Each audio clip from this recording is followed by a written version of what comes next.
Passar agora a palavra para a doutora Maiara Lima, defensora pública do Distrito Federal. Só para completar aqui, doutora, que a senhora falou, né? Que essa questão da educação na escola.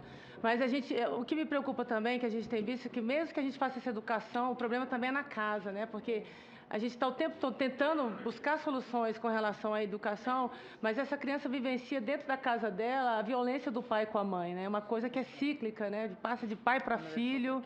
E como barrar, né? Quando eu digo educação a partir de tenra idade ali, é para nós criarmos cidadãos que vão... É uma solução a longo prazo. E você consegue mudar o conjunto da sociedade. Porque às vezes só atacar a causa, a gente vai ficar meio que enxugando gelo aí e não consegue. Com certeza, é uma realidade que realmente a gente tem que combater. Passar a palavra então para a doutora Maiara Lima. Desculpa, doutora. Obrigada, senadora. É um prazer muito grande falar aqui depois da delegada Jane Kleber. Eu sou defensora pública no Paranoá, do Tribunal do Júri. Então, talvez eu possa complementar um pouco o discurso dela com o que acontece depois que sai lá da delegacia, né?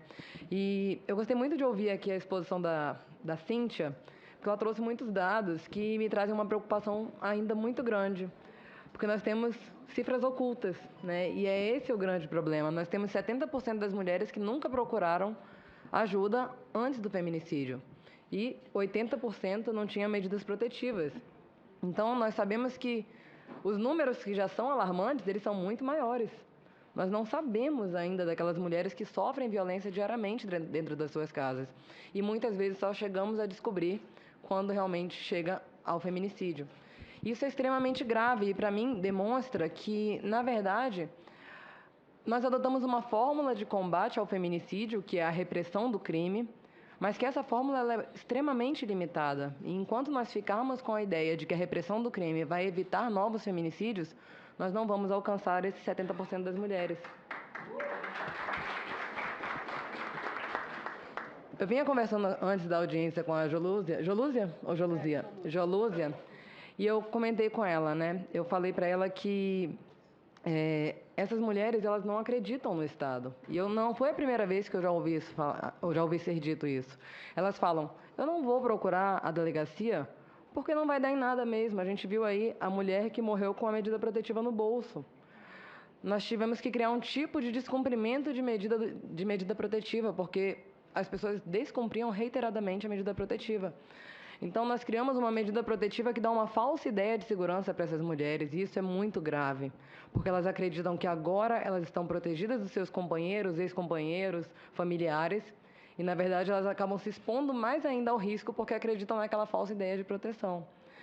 Isso não tem como colocar um agente policial à disposição de cada mulher vítima de violência doméstica. Isso, infelizmente, não vai acontecer. Então, nós temos que achar outros meios de evitar que isso aconteça. E eu não posso deixar de concordar com a delegada quando ela fala que o principal meio é a gente trabalhar a educação. Esse é um problema que é um problema intergeracional, não é um problema de hoje, não é um problema de ontem, é um problema que nos acompanha há muitos anos, é um problema histórico. Então, nós temos que educar as nossas mulheres para que elas saibam sair do ciclo da violência, para que elas saibam que elas não precisam sofrer aquela violência doméstica, e isso demanda tratar a dependência afetiva que elas possuem, porque elas acreditam que elas precisam daquela pessoa, então nós precisamos dar uma independência afetiva para elas e uma independência financeira. Enquanto nós não profissionalizarmos essas mulheres, elas vão continuar vinculadas ao agressor. A grande maioria das mulheres, a gente sabe, são negras e pobres. Infelizmente, é uma interseccionalidade de vulnerabilidades que a gente não pode desconsiderar. E essas mulheres, elas não saem de casa porque elas não têm para onde ir. Um dia desses, e eu pego os processos que a delegada Jane manda para o Tribunal do Júri, e eu percebo que muitas vezes é a mulher que vai lá defender o agressor. Nós ficamos chocados com uma notícia que saiu de um beijo de uma vítima da Lei Maria da Penha ao acusado numa sessão plenária. Isso acontece muito mais do que vocês imaginam. Recentemente, eu fiz uma audiência e muitas vezes o promotor de justiça não tem o que fazer, porque a única prova que ele tinha era a palavra daquela vítima. Ela vai lá, se retrata, protege o agressor e volta para casa com ele. A vítima fala em audiência que ela só quer que ele saia porque ela não está conseguindo pagar as contas e ele está preso, então como é que ela vai dar conta? Eu fiz uma defesa num tribunal do júri em que a vítima foi lá dizer que a culpa era dela pelas agressões. Ela foi lá dizer que ela tinha provocado porque ela era um pouco mais comunicativa, conversava com os amigos dele e isso gerava de ciúmes. Esse réu saiu de lá com um privilégio. Saiu de lá com uma justificante, uma redução de pena, porque ele tinha agido sob violenta emoção logo após a injusta provocação da vítima, porque foi isso que ela levou para os jurados. Ela falou, eu provoquei a agressão. Então, quando a gente olha para isso, essa é a cifra conhecida. Nós sabemos, esse está nos 30%. Essas mulheres não sabem o que é violência doméstica e familiar contra a mulher. As 70%, elas nem acreditam no Estado, então elas não tiveram nem a educação lá de trás. Mas essas que procuram o Estado, ainda assim, elas não sabem o que está acontecendo. Então, a educação, ela é fundamental. A profissionalização dessas mulheres é fundamental. Elas têm que saber que elas não dependem do agressor. Então, a minha preocupação realmente é em como tratar isso, né? A gente tem que cuidar dessas mulheres, mas a gente não pode esquecer dos nossos meninos. A gente tem que fazer atenção às masculinidades e a gente tem que desconstruir alguns comportamentos. Isso a gente vai conseguir de hoje para amanhã? Não vai, senadora. Infelizmente, é algo que a gente já devia estar trabalhando há muito tempo. Isso já deveria estar no nosso plano de ensino nas escolas. Isso já deveria estar no programa de governo. E agora que a gente está começando a olhar para o que não é judicial. A gente bota lá o programa #Mete a Colher, né, aqui no Distrito Federal.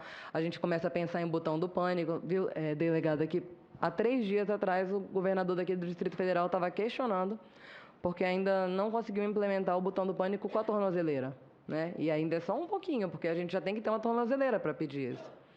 Então, enquanto a gente tiver cifras ocultas, e muito grandes, né, 70%, nós não vamos conseguir resolver o problema. Enquanto nós pensarmos em tratar o problema depois que ele acontece, nós não vamos conseguir resolver o problema. Então, isso tem que entrar para ontem nos programas das escolas. E quando a gente pensa no que nós podemos fazer, delegada, nós podemos começar olhando para dentro da nossa própria casa. Nós temos que educar os nossos meninos para que eles não reproduzam comportamentos machistas. Por quê?